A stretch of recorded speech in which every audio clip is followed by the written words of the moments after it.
And welcome back to Home Track Heroes here on CW11. Steve Mortland here with you along with Tom Glithero.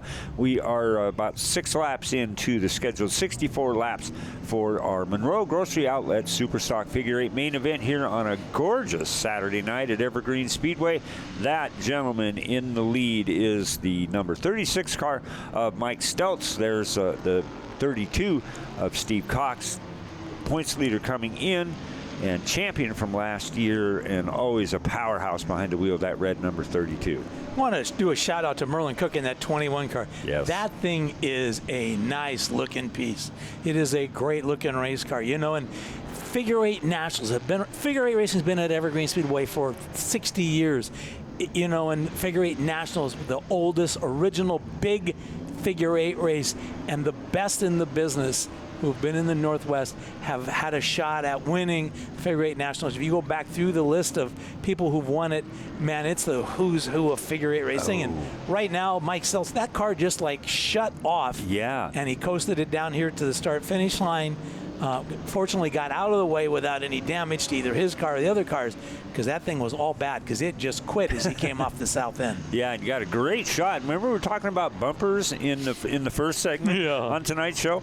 Boy, there's a really good indication of it right there as Mike Stelz still trying to limp his car off, and we're going to throw the caution out and get Mike Stelz safely off the track. When we do that, we'll bring it up above.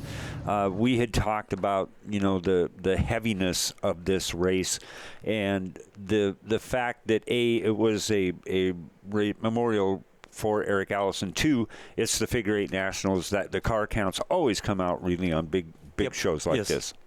Well, it is, and you know, the racing community is pretty different because, you know what, I can fight with you all you want, but anybody else comes in and want to fight, trouble's on. Yep, that's it, and that's how these guys operate. So 55 laps to go out of 64. Steve Cox, the Grizz, Doug Delfell, Andrew Shukar, and that 11X car, which I really need to talk to him about that right side number on that. It just throws me every time. It's just opposite slant, and we'll get that figured out one day down the road. This segment is brought to you by Busch Beer.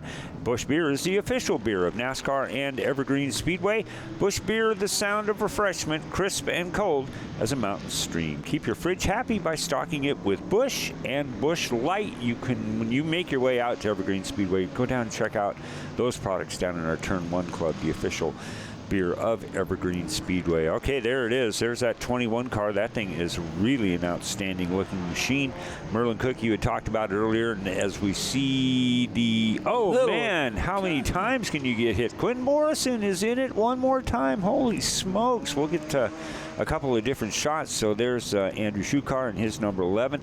Another one of those former tour-looking cars with the composite bodies on them, and we'll get a couple different looks at this. He gets hit there, he hits there, both in the right rear, so not a bad deal, but not good if you're Quentin Morrison. Quentin, who won the last Figure 8 main event, looking very good. You know, tonight's having one of those nights where you kind of say, I just should have stayed home.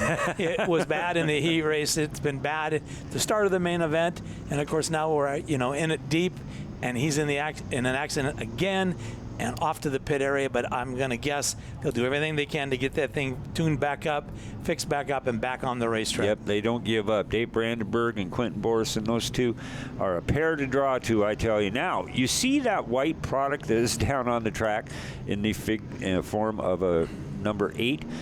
Through the magic of television, we're going to steal that term from Derek, but one car really had obviously an issue, and it took quite a while to get it cleaned up. A superior job by our track cleanup crew and the Cascade push truck members that were here. They all helped. The tow companies really put a lot of effort to get the oil up and make it safe for them to run. So that's why we're down to 35 laps to go. Dawson Cox in the lead. He finished second in our Pro Late Model main event win on last week's show. Man, I tell you, that kid, we used the term the other night, if it's got a steering wheel in front of it and 4 wheels, maybe even 3 or 2, Dawson will climb into it. Young man just has no problem with that. Can you imagine what's going through his mind right now? He looks in the mirror and he sees the 32 car. That's his dad. His dad, who has, you know, hundreds upon hundreds of Figure 8 races under his belt, knows every trick in the book. It's your dad.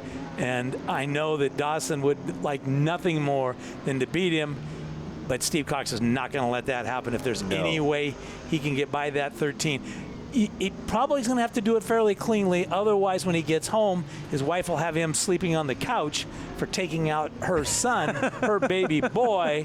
But he's going to, if he gets a fender underneath there, he'll drive her through. Oh yeah, there's no question, and neither one of them would expect anything less out of the other one. As you saw, the 13 car of Dawson Cox just extremely loose coming out of turn number 2, but really did a nice job gathering that 13 car back up and underway. There's still those two father and son teams. Good shot of that BECU sponsored entry of Mackenzie Dietz in the number 67. We talked about during the introduction about how huge this figure 8 community was to Eric Allison's family and his wife and his daughter, who meant the world to Eric. That you may think that 64 car meant a lot to Eric, and it did, but the people that he got to come home to every night of the week really meant the world to Eric, and she knew that, and Mackenzie just really went. And Brandy Chavez, we got to give a shout out to her too. We saw her last season here on Home Track Heroes, but she was monumental in providing support and making decals and doing tribute pictures and whatnot. So a lot of people that you know we see every week when we're out here at the track. We don't get to talk about them much on television, but I really thought it was important to make sure and mention that. You bet.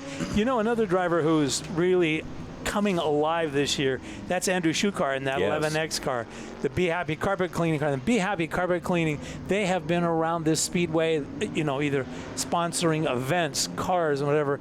And a big shout out to those people, because, man, without them, it just doesn't happen. You know, they're one of those great sponsors, and there was a shot through the intersection that Talbert almost got the rear end taken off that car. Yeah, the 72 of Talbert, just that if he has got some good steering on that thing, because boy, it just wants to go every which way but the way that Jeff wants it to go. But back up front, there it is. That's the distance between first and second. The 13 of Dawson Cox, the 32 of the Tommy Gap owned number 32, I should mention, of Steve Cox. He's been in that car. This is his second year running it in all season long. There's another good shot of Andrew Shukar in the 11 and Mackenzie Dietz in the 67.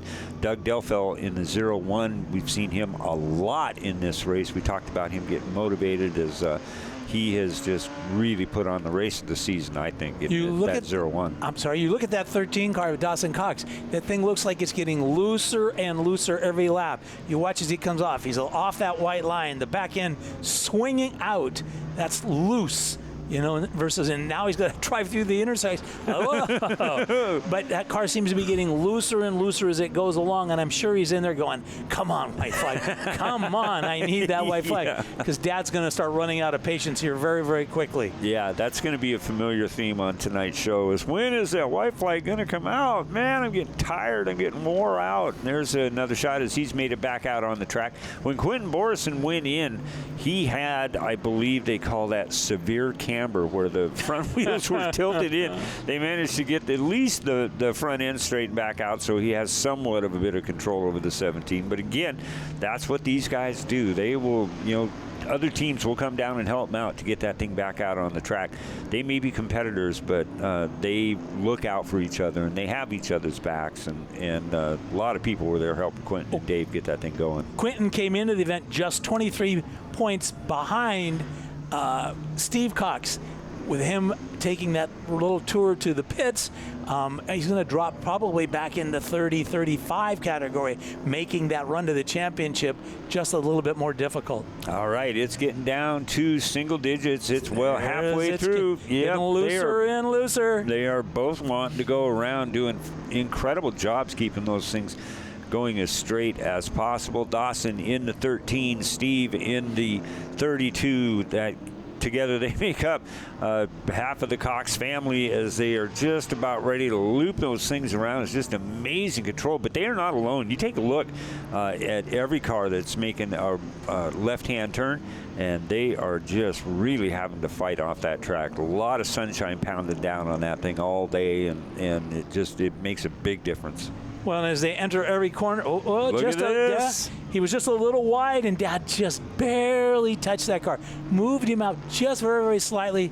And the lead goes away to Steve Cox, with Dawson now doing everything he can. He tried to do it right there. See if he can put a little paint on that bumper of the 32 car driven by his father. Yep, it is getting down there, my friend. Steve Cox now in the lead, as he has been points-wise all season long. Dawson Cox runs this class when there's a seat available, and the people never have a problem putting that young man in the car. There it is. John Peterson waves the white flag. One more to go for Steve Cox. And just a great job by that Cox family. And both cars very, very loose. You'd think they were on a dirt track as they come off that south end through the intersection one final time. And they'll come around to see Jonathan Peterson's checkered flag, which will be waving right there. There it is. Another win for the 32 of Steve Cox.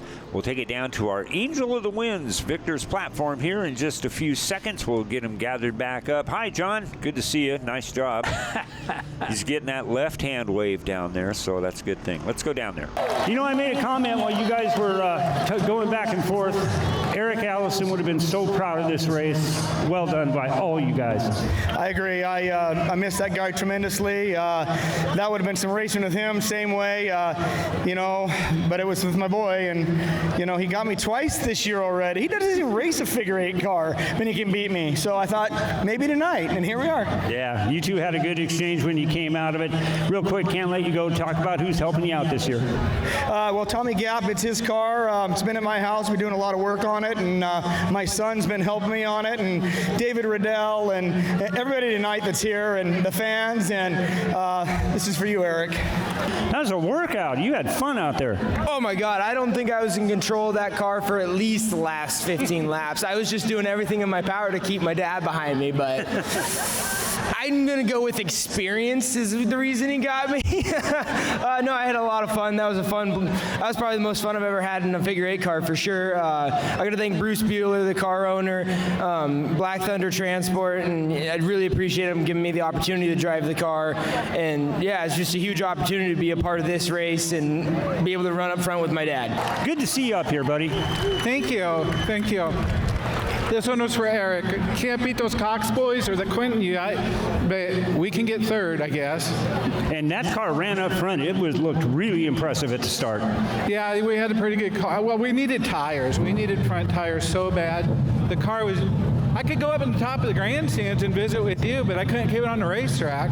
But we made it. All right, real quick, talk about who's helping you out. Nutty's Junkyard Grill in Arlington and Mazda of Everett.